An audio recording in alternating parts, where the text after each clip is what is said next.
ہمیں خوشگوار زندگی کے لیے اپنی ضروریات اور خواہشات کے مابین توازن برقرار رکھنا سیکھنا چاہیے۔ اسی طرح یہ کہانی ہمیں سکھاتی ہے کہ جو ہمارے پاس پہلے سے موجود ہے اس سے ہی لطف اندوز ہوں۔ ایک زمانے میں ایک بادشاہ رہتا تھا جو کہ عیش و آرام سے بھری زندگی کے باوجود نہ تو خوش تھا اور نہ ہی اپنی زندگی سے مطمئن تھا۔ ایک دن بادشاہ کا ایک عام کسان کے پاس سے گزر ہوا جو کام کرتے ہوئے خوشی سے گانا گا رہا تھا۔ ایک عام آدمی کی خوشی نے بادشاہ کو یہ سوچنے پر مجبور کیا کہ ملک کا بادشاہ تمام آسائشوں کے باوجود ناخوش اور اداس کیوں ہے، جبکہ ایک غریب کسان اپنی زندگی میں بہت زیادہ خوش ہے۔ بادشاہ نے اس شخص سے پوچھا، تم اتنے خوش کیوں ہو؟ اس شخص نے جواب دیا، جناب میں ایک عام آدمی ہوں، میری اور میرے خاندان کی زیادہ ضروریات نہیں ہیں، ہمیں پیٹ بھرنے کے لیے صرف گرم کھانا اور رہنے کے لیے سر پر چھت کے سوا کچھ نہیں چاہیے۔ بادشاہ اس آدمی کے جواب سے مطمئن نہیں تھا، لہٰذا بعد میں اس نے اپنے ایک انتہائی قابل اعتماد مشیر سے مشورہ طلب کیا۔ بادشاہ کی بات سننے کے بعد مشیر نے کہا، جناب مجھے یقین ہے کہ اس شخص کو ابھی تک 99 کلب کا حصہ نہیں بنایا گیا ہے۔ بادشاہ نے پوچھا، 99 کلب وہ کیا ہے؟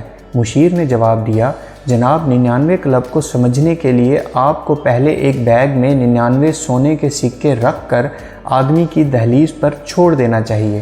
بادشاہ نے وہی کیا جو مشیر نے اسے کرنے کو کہا۔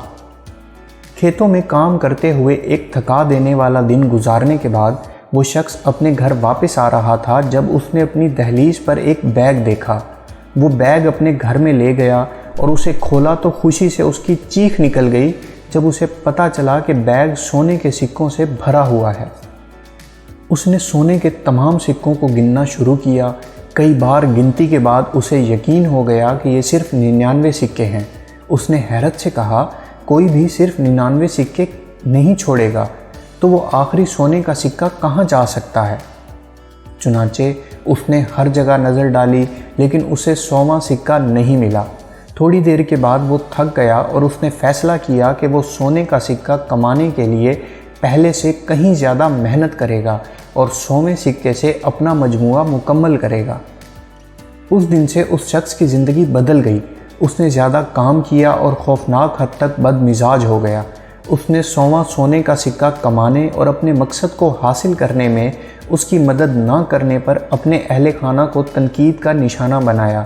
اس نے کام کرتے ہوئے گانا بند کر دیا اور صرف اپنا مجموعہ مکمل کرنے کے لیے 100واں سکہ حاصل کرنے کے بارے میں سوچتا رہا۔ بادشاہ نے اس شخص میں سخت تبدیلی کا مشاہدہ کیا اور حیرت زدہ ہو گیا۔ بادشاہ نے مشیر سے پوچھا کہ وہ آدمی اب خوش اور مطمئن کیوں نہیں ہے؟ مشیر نے جواب دیا، جناب وہ شخص اب 99 کلب کا رکن ہے۔